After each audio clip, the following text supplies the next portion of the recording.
Hey everybody, this is John Sherwood here at johnsherwood.com, where we seek to fuel faith in Jesus in the 21st century. And today we have a very special guest with us known as LaGard Smith. If you ever see the cover of a book by his friends, he's known as LaGard and some by Flugard. If you don't know how to pronounce his name, you just see it on the title. So LaGard, thank you so much for joining us here today. Good to be with you, John. So I had the great opportunity to first, I think, meet you and hear from you through a mutual friend of ours, Dr. Douglas Jacoby. And you published a book at that time, maybe 10 or 15 years ago, or a little longer perhaps, called Who is My Brother? About the idea of fellowship between Christians and how do I understand the parameters of the brotherhood, and how do I know who's in and who's out, and all those kinds of famous questions that we as Restoration Movement people love to ask. And so I was able to first get introduced to you there, and then had an opportunity to work with you a little bit at a conference that I helped put together called Unboxed, where you spoke about some things on evolution and science, and that really piqued my interest. You sort of tantalized us all that it was some thoughts that you were hoping to put in a book and get published. And that has since been published, called Darwin's Secret Sex Problem. Wow, what a scandalous title. Exposing Evolution's Fatal Flaw, the Origin of Sex. And so maybe, if you don't mind, I know this book was just recently published, I think in this last year or so. In your own words, maybe give us just kind of a brief synopsis of the book and what it is that you're trying to cover, the ground you're trying to lay there for this book. Well, the book covers two major areas. One is evolution itself, and the other is a section that I added at the end that I'd not originally intended to write, which addresses the whole idea of evolutionary creation. Okay. A lot of theologians have bought into that God created, but he used what is basically Darwinian evolution as his method of creating. Gotcha. In the first part, let's leave the second part alone for a while. The first part is pure science. It has absolutely nothing to do with Genesis or any biblical account. Right. What I wanted to do was strip away any theological implications and just start with science itself. It seemed to me, and I don't know where I started having this idea. Right. I'm sure others have thought about it. In fact, scientists themselves, evolutionists themselves, call the problem I'm dealing with in this book the queen of evolutionary problems. And actually, they are thinking in terms of one of two parts that I address, and that is the origin of sexual reproduction from asexual reproduction. Right. And that is a huge problem. Right. There's a separate problem as to how you can get from one species to another species sexually. And that would be necessary in order for there to be common descent, which is the assumption that's so fundamental and bedrock to the evolution theory, Darwin's grand macro theory. Right. Let me pause you right there for a minute, because you mentioned this word macro.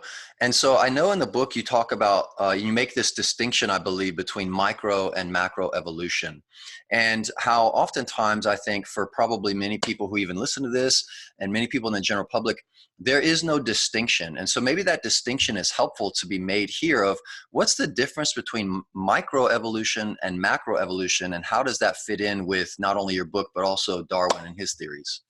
Okay, here's the interesting thing. If you took a poll of people and you just said, do you believe in evolution? Well, they'd be like deer in the headlights, most of them.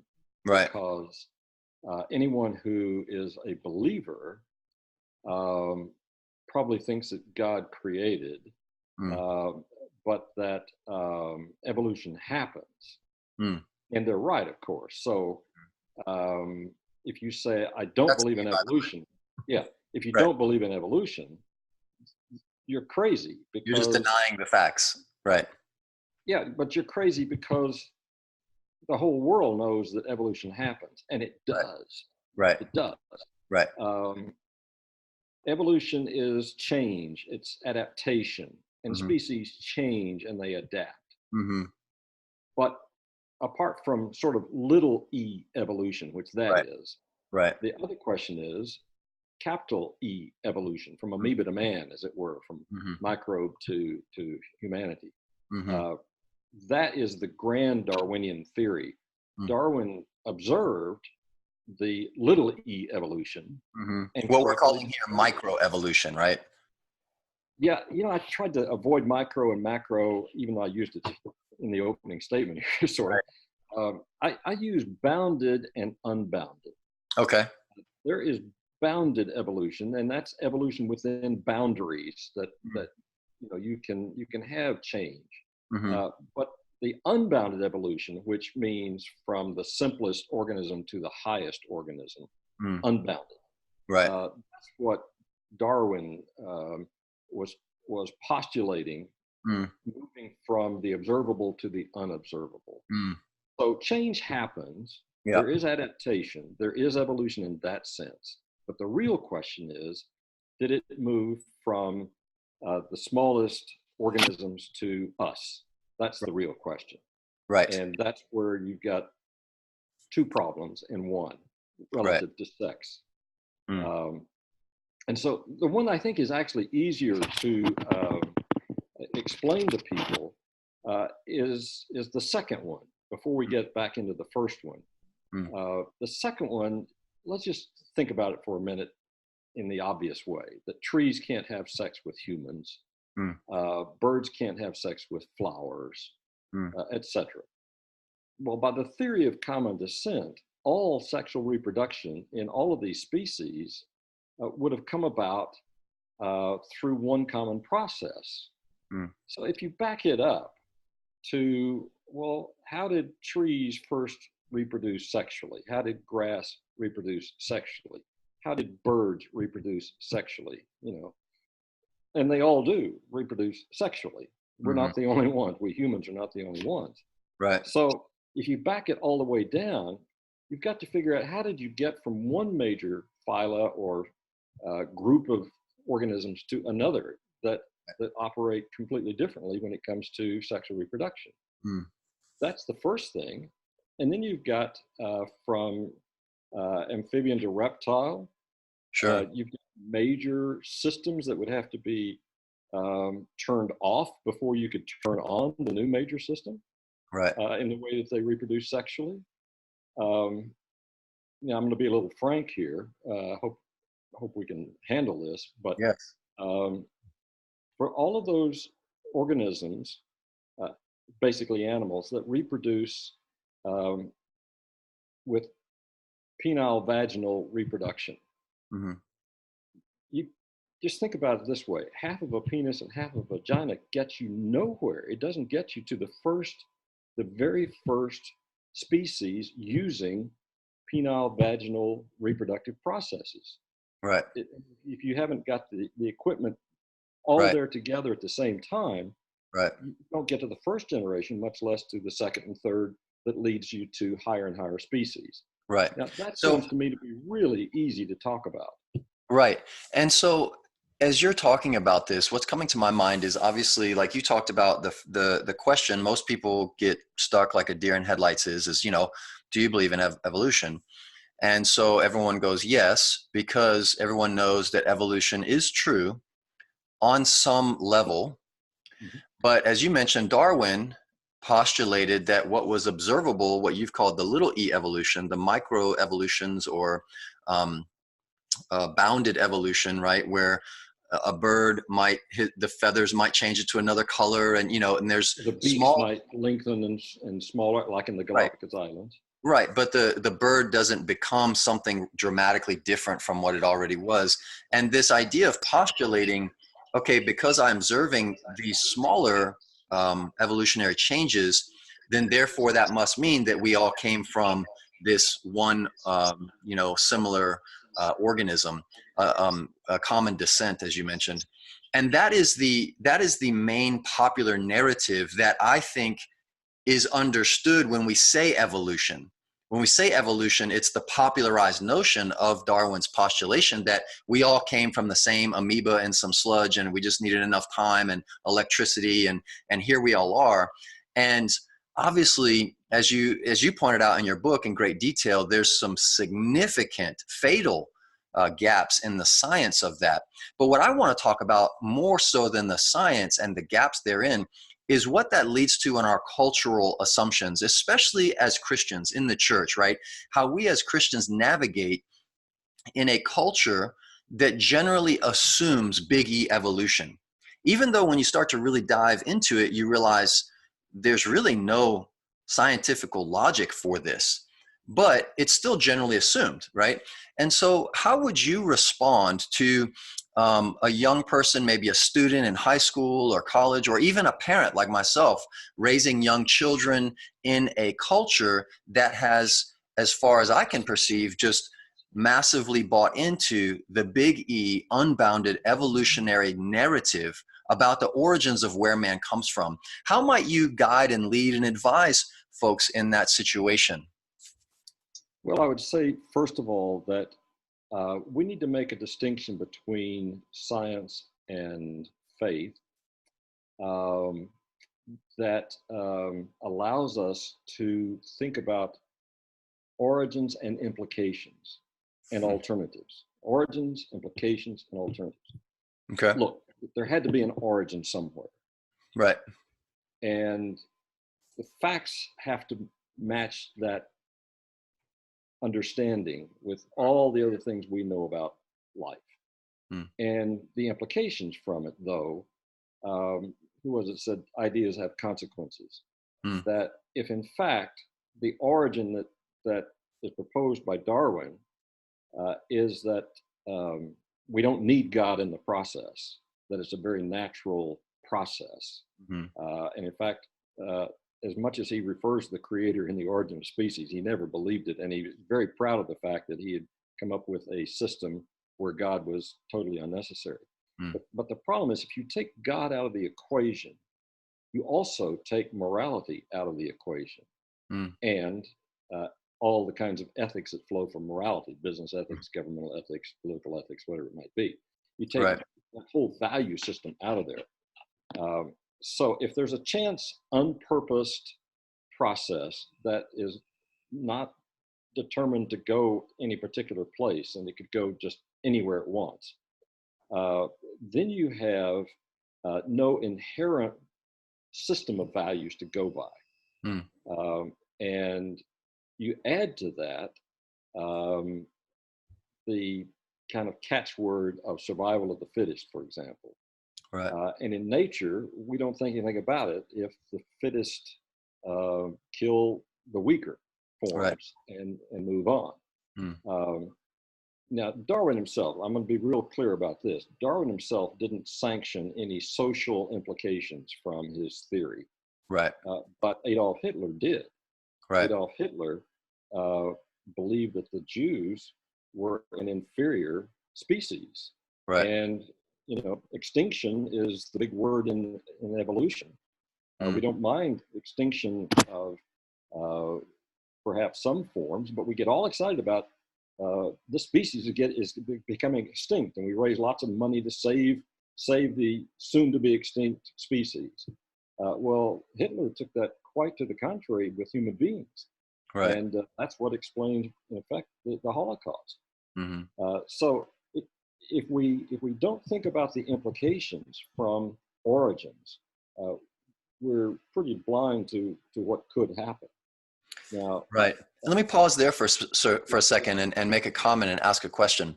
So obviously, at the heart of this, right, from what I'll just call secular, or let's just say Darwinian, to the Christian framework and theological reality and worldview, they're both offering an answer or a proposition to the question of origins, right? Where did we come from and why?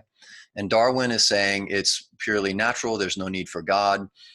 Luckily, he didn't make social implications of that, because obviously if you play that out, it gets pretty gruesome pretty quickly. But for the Christian, the worldview given from the scriptures is that our origins are from God and that we're created in his image.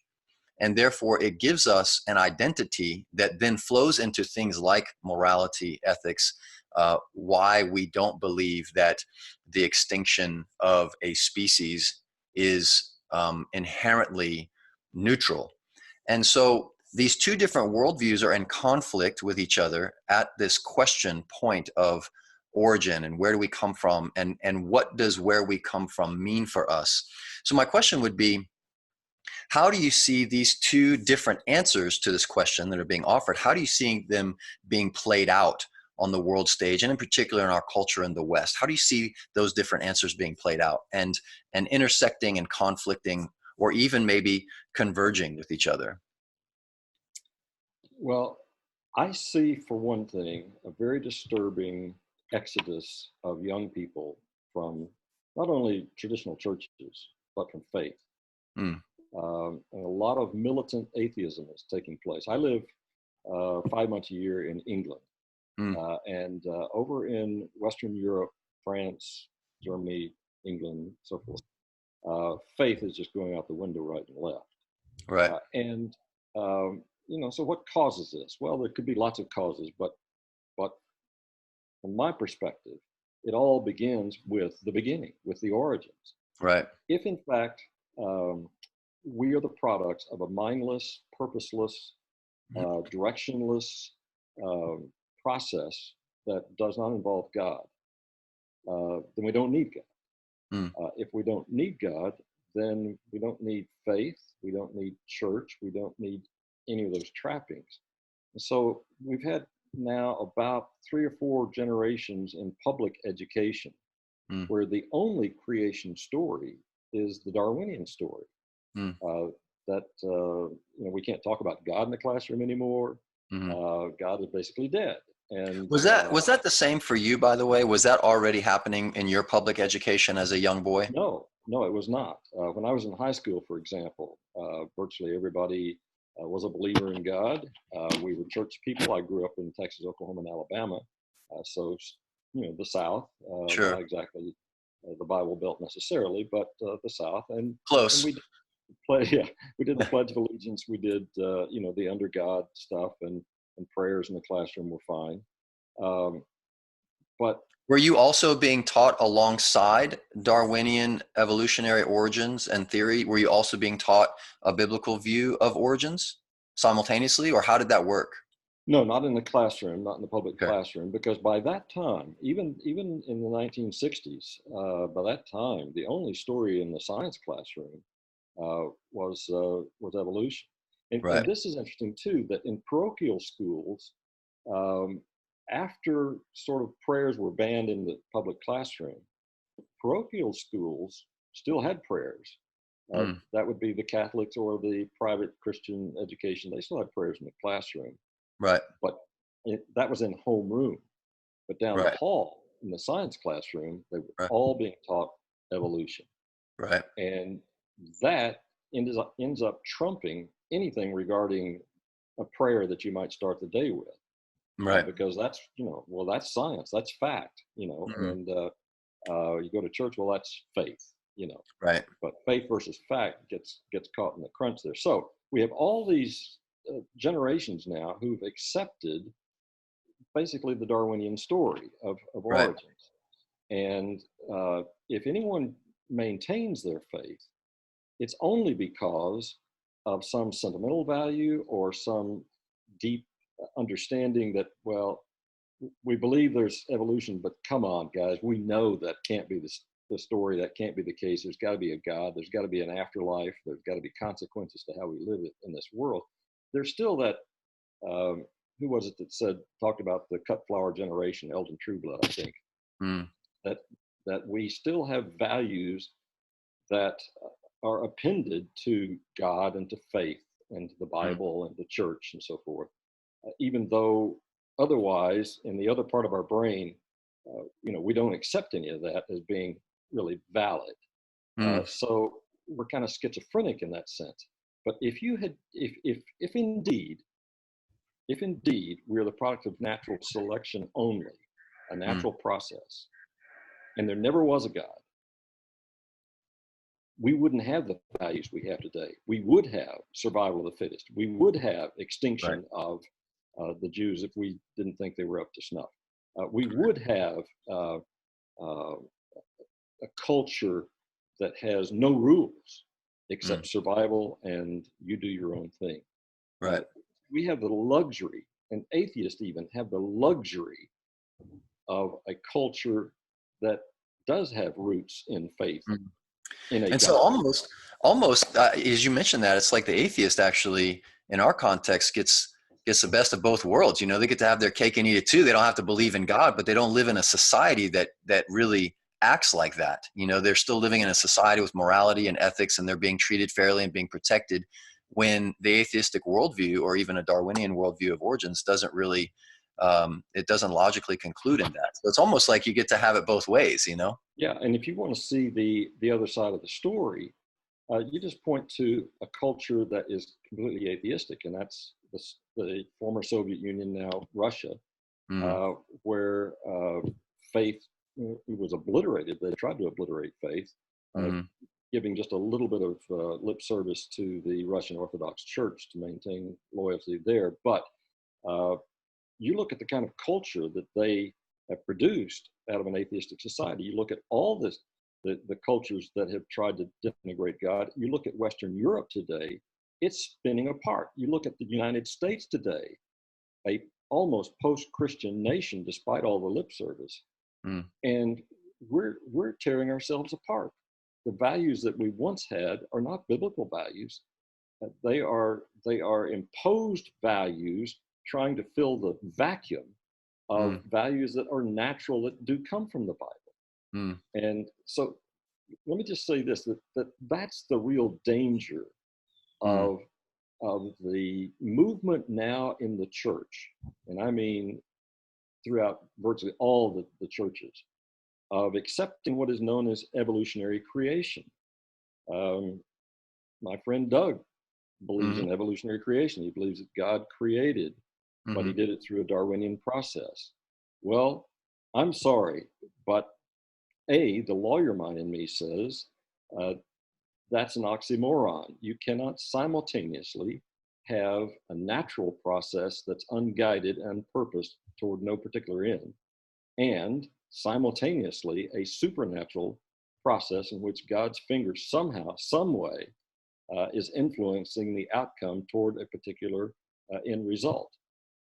Not only does it require some really incredible theologizing of Genesis, uh, but it has, what you do with Genesis has major implications for what happens in the rest of the Bible.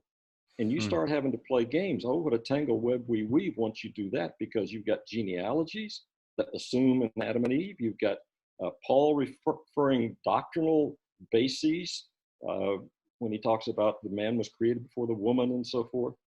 And so what happens is that the evolutionary creationists are forced to say, first of all, no, God didn't do anything during the process of evolution from microbe to man. He didn't touch it at all, because they know it's got to be a natural process.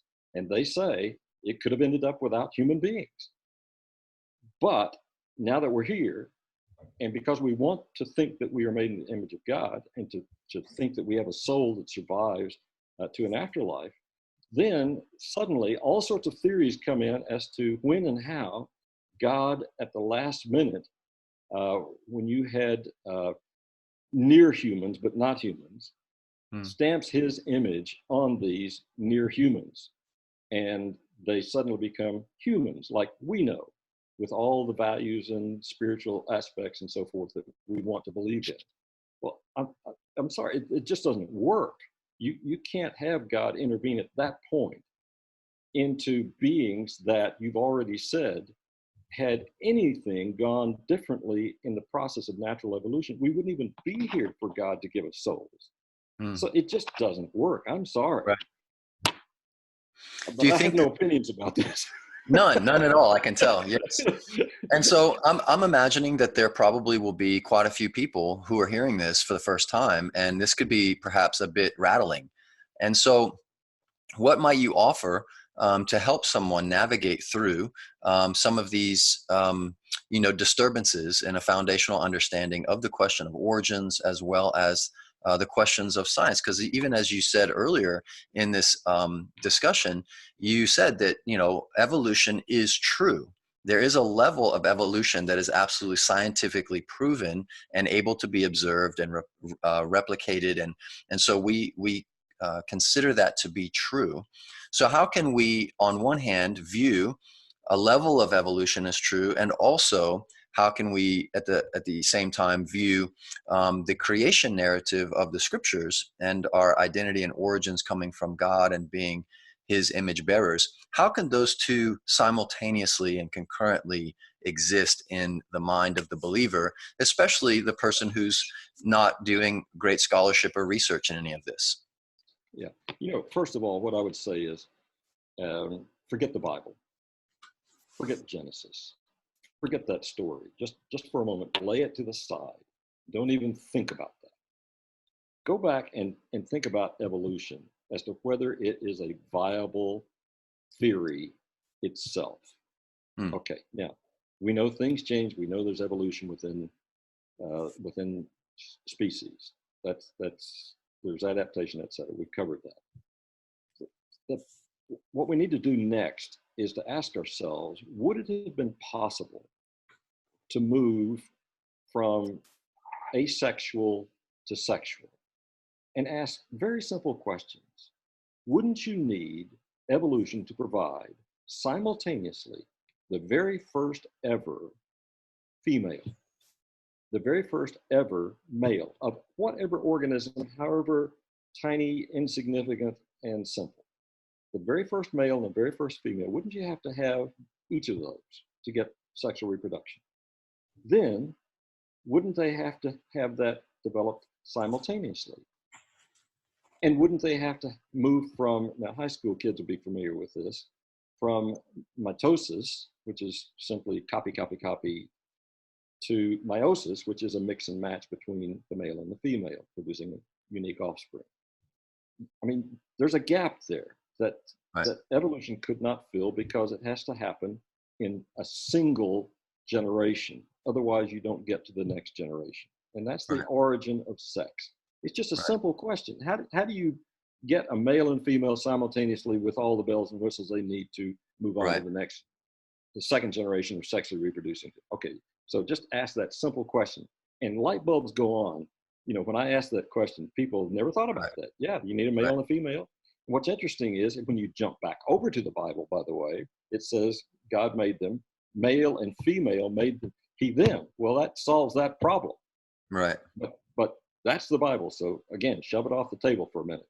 And then you come back and you say, now, let's think about any given animal or tree or grass, all of whom reproduce sexually.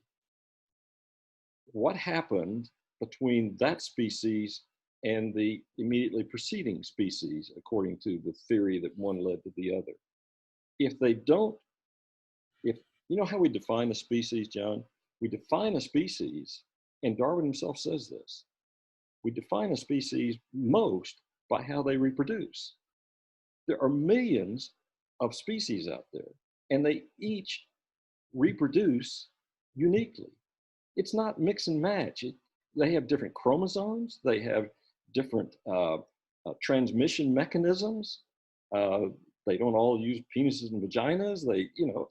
They have their own way of doing it. Mm-hmm. And each species is unique. So you'd have to move from one to the other. Well, how do you do that with a halfway thing? So what I'm asking young people in particular to do is ask hard questions at the transition points.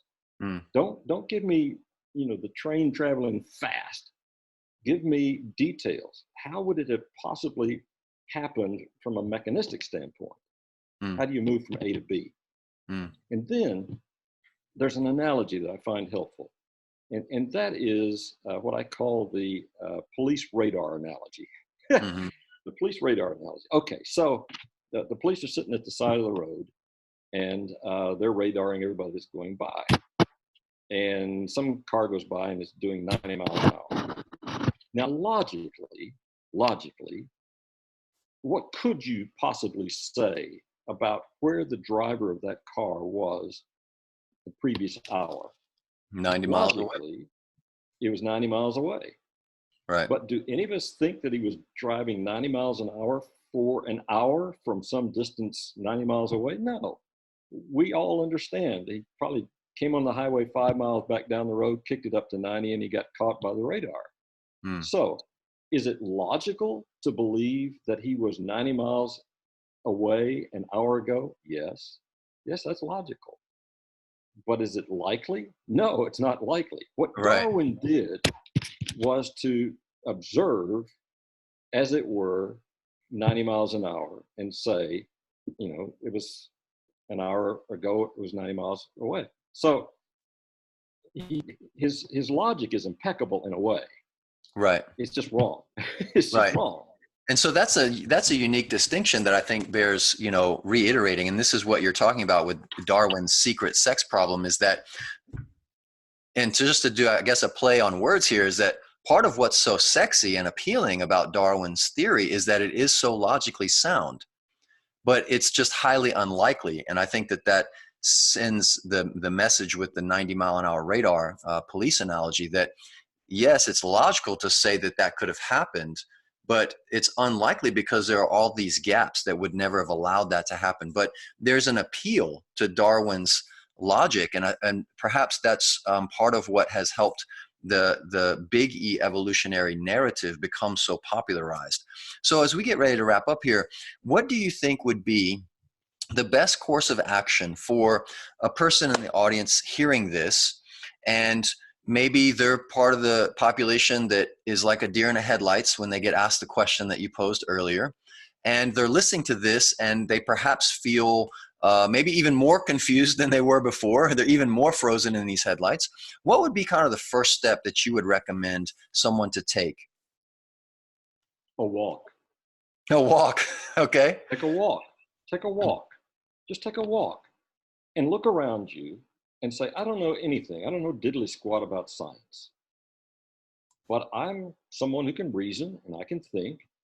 And I look at a tree and I think, did that come about by chance? Randomness. Did that come about by some kind of random force? Look at a blade of grass, a single blade of grass. Look at the sky. Look at the stars at night, the sun, the moon, and so forth. Listen, it takes the whole package. Sometimes we get so focused in on evolution of organisms that we tend to forget there's an earth here, there's mountains, there's oceans, and there's seas, and there's lots of evolutionary explanations for all of these things. But come on, at some point, the odds of everything working the way it does, it just boggles the mind. And I want to shake people, particularly Christian people who are trying to accommodate evolution in the big E sense. I want to shake them and say, thou fool, just look around you. And your mind races and says, no, this is not something that could have happened by chance. As a former DA, I used to watch autopsies, and I looked down in the human body, and in the words of David, we are fearfully and wonderfully made. This didn't happen by chance. Right. And so for all the young parents out there, like myself, who have children growing up in a culture and in an educational system that only offers really this one narrative, this one view of the question of origins and where we start, I would like to offer that we are able to describe and explain and even believe in another narrative. Because I think for myself, growing up in an education system that was a part of those generations that you mentioned, LaGard, that have only had one narrative offered, I had no way of understanding any other worldview. And it wasn't until I became a person of faith and when I became a Christian that I then started to understand there is actually other narratives out there explaining answers to these same questions. And so I would encourage young people and parents of young people to be equipped with another narrative and not just leave it to culture to offer the only answers to these kinds of questions. Yeah, that's great, but there's a real trap here. And the trap is that the only other narrative is really scripture and what it has to say about origins. Unless you take the walk and think about a God who would be necessary to answer all this. The problem is that when you go into culture and go into classrooms and the only origin story you're told seems so credible, and that you would be just a fool to buck that narrative. If you really buy off on that, then if you try to go to the scriptures, to Bible, to Genesis, no, I'm sorry, it's already lost its credibility. Right. It's already lost its credibility. You can't go there for that narrative because the Bible must, of necessity, be wrong. If Darwinism is right, everybody knows the Bible story is wrong. And if the Bible is wrong at its beginning, it's wrong throughout. So it's a real tough call here. Right.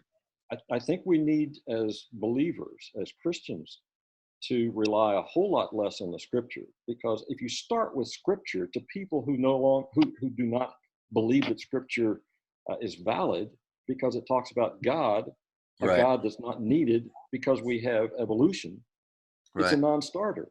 Right. You can't use that anymore exclusively. You're going to have to go through some kind of a reasoning process before you get to scripture. What are maybe a couple of resources that you might point people to? Besides, obviously, your book. Yeah, in my books, I don't know. My book's it's pretty deep, so that's not the best book to start with, maybe. Though it's the most powerful argument that I know of against, that shows the bad science of evolution. I don't know what other sources to tell you, to be honest, because if you go to the normal creation groups, they're using the Bible almost exclusively to combat science. And I've already explained that doesn't work. Right. That doesn't work. Right. So I'm not going to send people to those sources. Right. Again, take the walk. Take the walk. Right. And once you realize that this world is just too complex and too, it's beyond all random possibilities. Right. Then you get back to God, and if you then get to God, then you go to Scripture, and more definitively, you can work from there. I actually reviewed John Lennox's book earlier this year, Can Science Explain Everything? And I thought that was a very accessible, readable volume, just 100 short pages. I think that might be a great starting place, a resource that people can go to that starts to cover across a broad swath of apologetic issues, going from an atheistic, naturalistic worldview to a deistic, theistic worldview that can then maybe get you to the Bible, because you've covered enough of the gaps that exist that are often minimized or just completely vaporized in the cultural narrative. And so, LaGard, thank you so much for joining us here today. I really appreciate it, and so grateful for the work that you're doing and the ways that you're trying to influence those around you to be able to go and take that walk and be in awe and wonder of an amazing creator God that we have. Thank you again. Thank you, John.